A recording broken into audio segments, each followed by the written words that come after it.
What's up guys, and it's time to take a look at the cheapest of them all. We have the Samsung Galaxy A10, the $150 Galaxy that gives you the brand new Infinity V design. There are so many Galaxy A series phones this year, and the reason for that is that Samsung actually scrapped its Galaxy J series, so the J series is now the A series, so there won't be a Galaxy J series phone. They're making things simple, and that's why we have the A series, and this one right here is the most cheapest one. So let's see what this phone has to offer for $150 in 2019 from Samsung. Okay, so here we have the phone itself, very similar packaging as the other Galaxy A models. At $150 price, Samsung is giving you Infinity V display, 13 megapixel camera on the back, 5 megapixel camera on the front. It's got a slim design as well as a 6.2 inch large display. Let's not waste any time and quickly open the box up. So here we go. So inside the box I have the local warranty card, and let's slide the box out of this outer case. Very nice packaging for this price point. So first up we get the mini box that most likely contain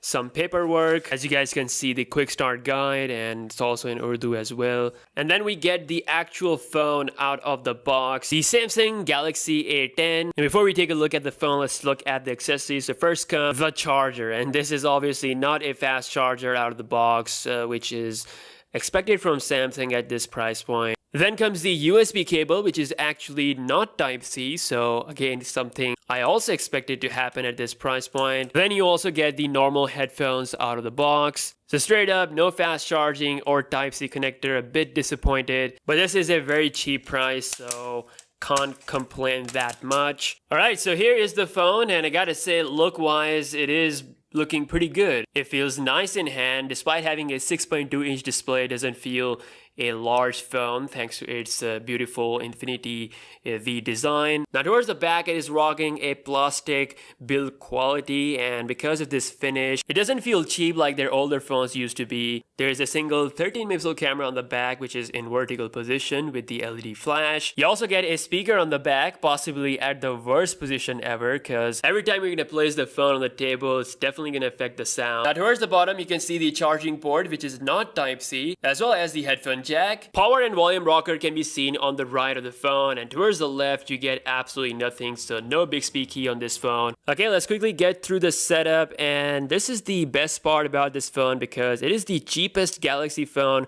out there right now that runs One UI out of the box, something that you don't even get on most of Samsung phones that are out there. So now this phone has no fingerprint scanner anywhere, so the only options you have are the good old pattern, PIN, or password, or you can have the facial recognition, which obviously gonna use the software. So alright, so everything is set up, and you can see it is running a full-fledged version of the One UI. It's one of my absolute favorite Android skins out there. Because of the smartphones getting bigger and bigger, this UI provides an easy access to all the tools within the reach of your one hand. So this is a 6.2 inch TFT display. It's an LCD panel, not Super AMOLED, so colors are obviously a bit off compared to those phones, but still for the price, it's actually not bad. It is actually quite bright, I would say. Obviously with Android 9.0 Pie, you get all the features such as the night mode and opening multiple applications in the split screen view. So this one actually has only 2 gigs of RAM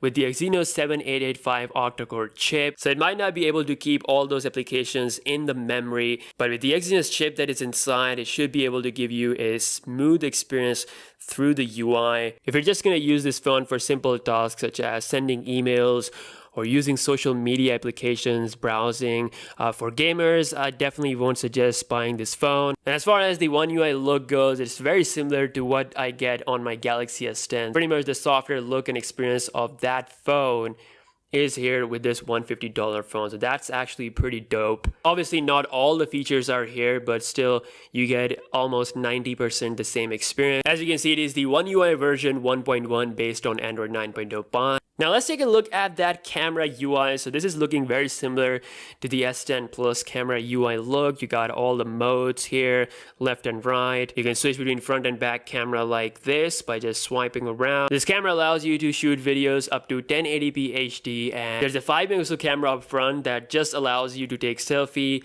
no live focus or background blur. And